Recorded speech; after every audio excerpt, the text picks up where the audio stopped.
This is Alexander Playtime Williams of PlayTimeCares.com. What's up, world? This is Alexander Playtime Williams of PlayTimeCares.com. Here goes our SmackDown recap from December 3rd, 2015. That took place in Hershey, Pennsylvania. You had the Hall of Famers Booker T and Jerry the King Lawless on commentary along with Rich Brennan. They started off with the Raw recap of the New Day bringing out the new heavyweight champion Sheamus and him celebrating in the ring, talking about he beat Roman Reigns another 5 minutes and 15 seconds. Roman Reigns coming out there, Superman punching him, taking a belt, going to show it off to Dean Ambrose and the Usos. The Authority coming to all of them and saying, "Hey, you got to get a belt back, and Sheamus want to fight you tonight for your disrespect." And Roman Reigns like, "Hey, what's happening? Let's do this." Then Stephanie said, "Oh, catch is you got to beat him in under 5 minutes and 15 seconds." So they go ahead and butt heads, boom, boom, boom, boom. What happened? It looked like Roman Reigns about to beat him 4 minutes and change. Nope. Rusev come grab his leg, DQ. At least he won a match, but it was disqualification. Sheamus revealed that, "Hey, I'm part of a new clique called the League of Nations. It's me, Sheamus. It's Alberto Del Rio, the U.S. champion or the Mex-American champion, King Barrett, and who didn't I say? And Sheamus. I think I already said him, but that's okay." So with that, it was like, well, look, we have we want to, my four want to battle your four, so let's do it. They're fighting, but they're about to fight, but the New Day comes out and say, "Hey, I was told by officials that we can come on there." So you got a 7-on-4 handicap match, and of course you can't. Yeah, that's too big of odds. So Dean Ambrose, the Usos, and Roman Reigns got whooped by the League of Nations. Plus, the New Day. It was 7-on-4.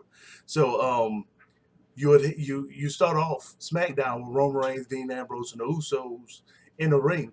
And pretty much Roman Reigns saying, "Look, this is my family. I respect all of them. I love what they done for me in my life. We here because we want to fight. So the League of Nations, y'all come out here and let's do the do." So, of course, the League of Nations come out. It's Sheamus. You have who's the heavyweight champ. You got the Mex-American champ or the U.S. champ, Alberto Del Rio. You got the King of the Ring, King Barrett, and then you got newly engaged Rusev and Lana come out, and they're like, "Hey, what's up? My clique, we roll tight." Of course, that I'm paraphrasing. I'm putting that dialogue in it. They ain't really say that, but they're like, "Hey, my clique versus your clique. Let's do it." The New Day comes out again and like, "Hey, whoa, whoa, whoa, whoa. We just talked to some officials. They said this. Roman Reigns, you got to sit to the side. Usos and Dean Ambrose, you have a 3-on-3 match with us, the tag team champions, the New Days. If you can beat us, then, hey, you get to help Roman Reigns in this match," which to me doesn't sound like a good deal because they're going to be tired. But he said, "You can beat us. Hey, you get to help them. If you lose to us, you don't get to help them." All right, cool, bet. We're going to do that. So the first real match was Tyler Breeze with, of course, Summer Rae versus Neville. And you actually had Dolph Ziggler on commentary.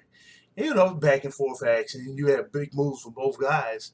But, of course, Summer Rae decided to interfere, grab Neville's leg. Neville pays attention to her, tell her, "What's up with you? Get off me."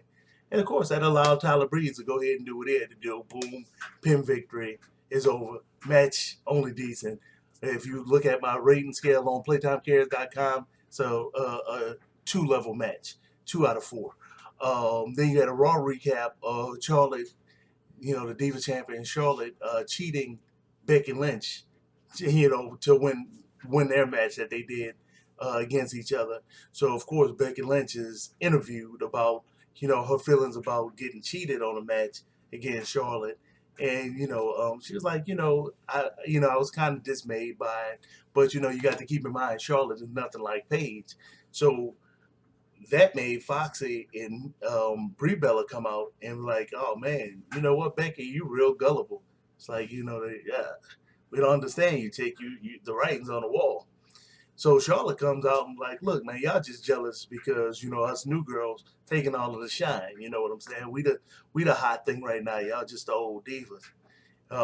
So Brie pretty much tells Charlotte, "Look, you know what? You're doing stuff that's alienate you. One is the loneliest number. You're doing all that stuff to alienate people around you. When you lose that title, which you will lose, you're gonna be real lonely when you have to go to the bottom."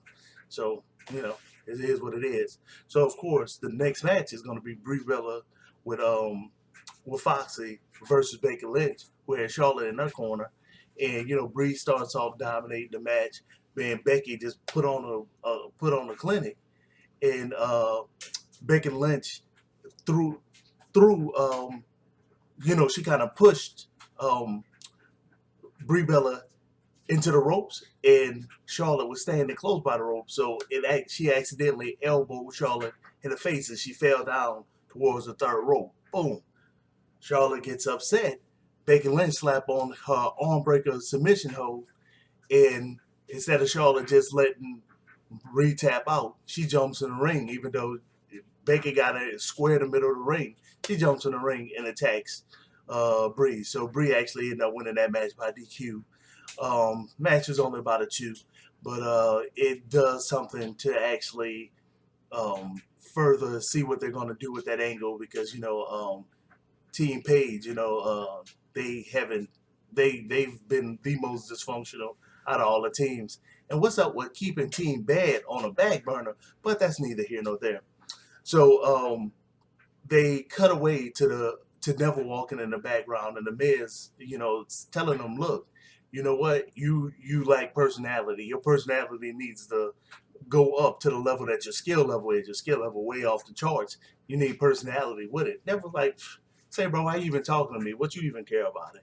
So, long story short, Miz was like, look, I'm going to take credit for boosting up Daniel Bryan's career. You remind me of Daniel Bryan. You hear everybody in the background, yes, yes, yes. So he told Neville, hey, look, you're interested in it? Here go my card. Here go my DVD. He got a Christmas DVD coming out. So he was like, here go my card, here go my DVD. Hit me up. You're interested? It is what it is. So you actually had another cutaway to Rusev and Lana getting interviewed about the injury that she suffered, because Ryback threw Rusev into the steel stage, and Lana just happened to be standing there watching them battle, and the stairs catapulted into Lana's leg on Raw. And Rusev said, the reason why he didn't continue fighting Ryback is because he can always get another match, but he can only get one Lana. His fiance, he can only get one of those. There's only one Lana, and he said he's gonna crush Ryback the next time that he see him for what he did to Lana. So you got a match come up. You got the New Day versus the Usos and Dean Ambrose. Of course, the Usos start off strong. They start off with a lot of energy. They dominating. And then, Big E, the enforcer of the New Day, comes in and he starts dominating. Dean Ambrose coming there, throw energy just out the wazoo. He really just brought a whole bunch of energy to the match. And then they start going back and forth. Nobody really dominating for too long. All the competitors, they doing all kind of high-risk moves. You got crash and burn moves from everybody, boom, boom, boom.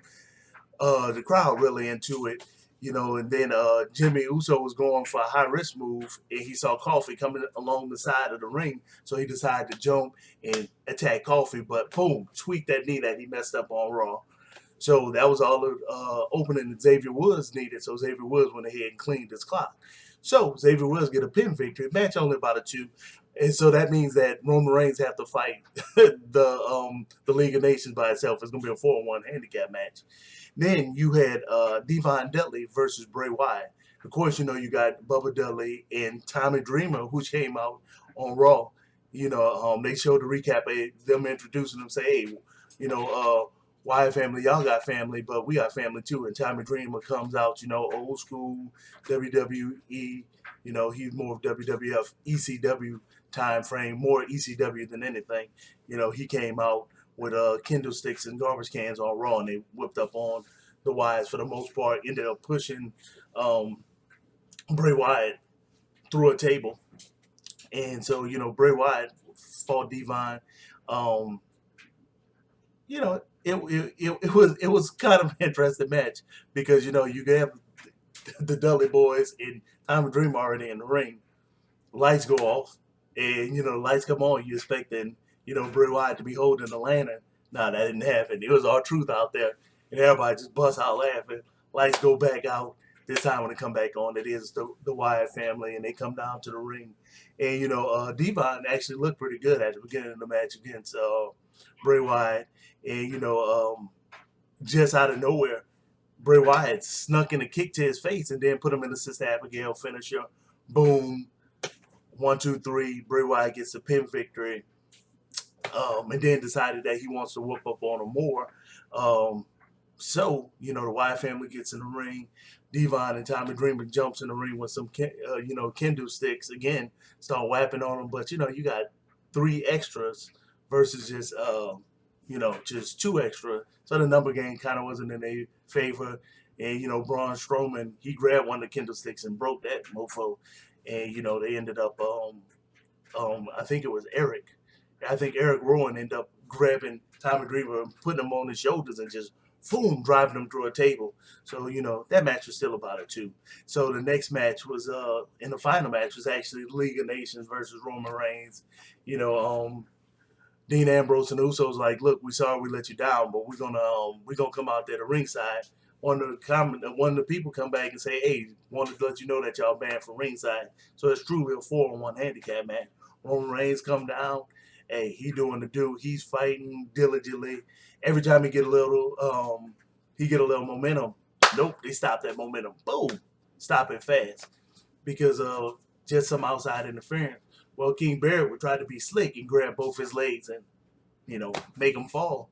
Referee saw it. Hey, King Barrett, you out of here. Throws him out the ring. Throw him to the back. So it's a 3-on-1 match, a little bit more manageable. Roman Reigns, he constantly fighting, almost look like he's gonna get pinned, for the match. He just keep on fighting. He eventually hurt all of them, and they outside the ring trying to nurse their wounds and get healthy again. Roman Reigns decided to go ahead and take the match to the outside of the ring, and he just keep fighting them. Referee steadily counting, and then he hurt him. He hear him say 8. He looked, all of them hurt, so he dives in the ring. Roman Reigns ended up winning the match by count out.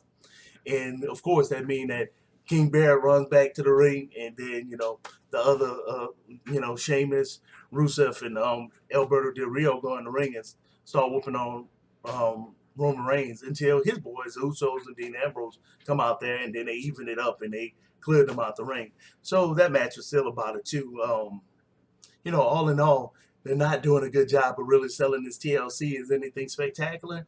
But maybe they'll do. You got one more week. Maybe they'll do something there. Hey, press the like button. Let me know what you think about the Raw recap. Go to PlayTimeCares.com. Take a look at the cheat sheet if you want to see who it was that won everything. Just did the new format. Hey, Playtime Cares out. Always, hey, playtime on everything.